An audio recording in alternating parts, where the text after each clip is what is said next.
Now, earlier you referred to the larger problem of Islamic extremism. I know that the candidate that you support in our presidential campaign, John McCain, has referred to Islamic extremism as the transcendent threat, the transcendent challenge of our age. You, as somebody who lived through the threats of first Nazism and then communism, how would you both assess the danger and what strategies would you call upon from the past or new approaches to address this challenge? Well, the international system with which we are most familiar, the one we learned in college, the one I taught in college,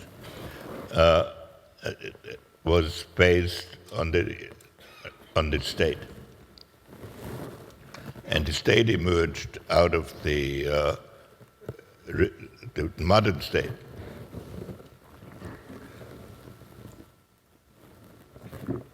Emerged out of the religious wars of the 17th century, when leaders assumed the right to convert societies to their religious point of view. In order to stop the massacres that were associated with this process, they developed the notion of sovereignty, in which countries had authority to operate within their own territory, and in which foreign policy was what took place beyond the frontiers of states. The essence of jihadist extremism is that, one, it rejects the notion of the individual state. It is a universal philosophy that has to be generally applied to bring about the unified caliphate.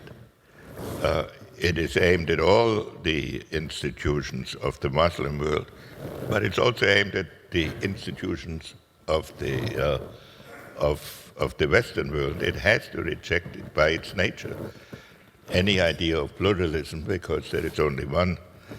There's only one truth, and therefore it is aimed at the institutions that have given structure to the international system, and therefore it is a threat to almost every state, certainly to every state that has Islamic minorities, but also to any state that can, in their view, affect the future of the Islamic world, which is a majority of the population in that manner.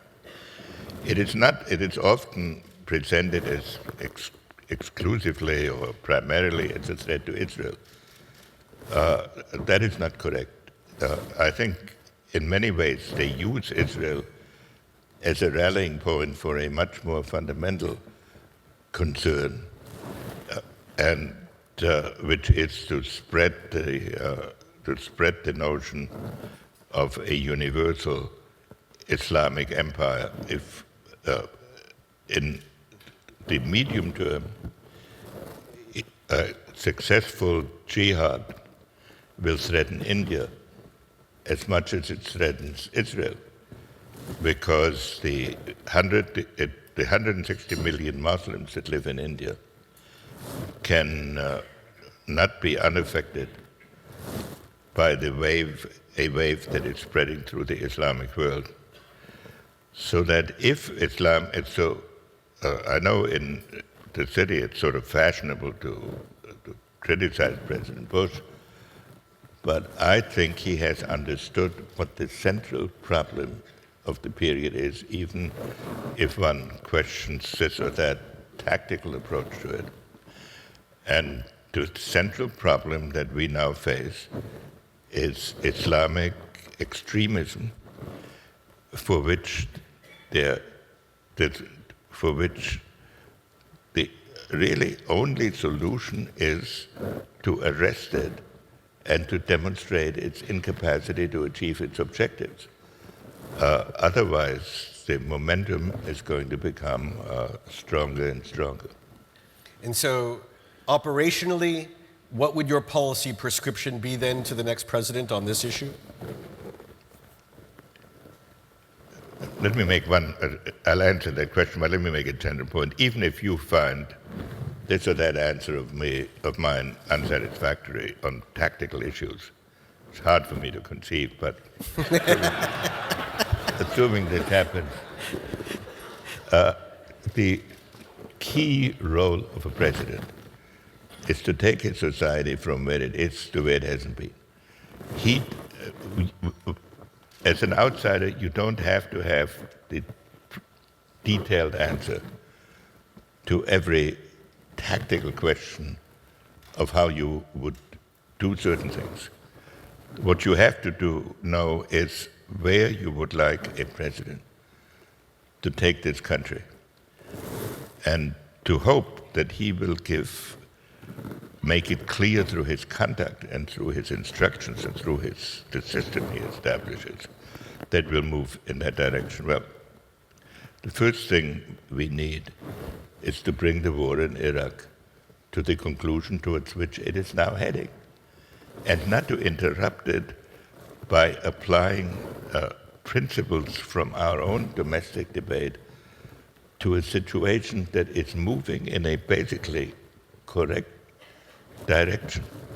If the situation in Iraq evolves as it does now, then within a measurable period one can have an international conference on Iraq that establishes the international position of Iraq, which in turn would have the consequences of making it illegal to interfere across the borders of Iraq. Now, nobody will be restrained by the formal illegality of an act, but it will then create a basis for resistance other than the unilateral intervention of one country.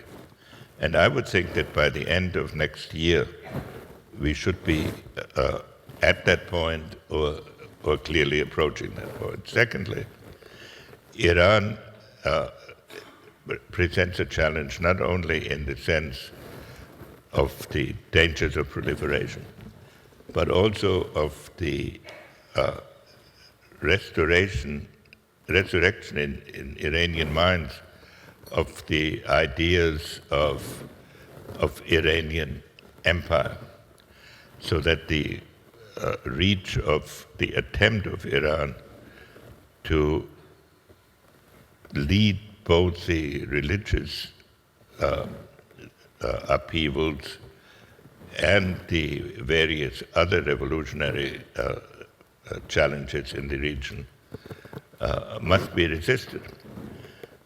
But we have to put this into perspective. Iran is not a strong country.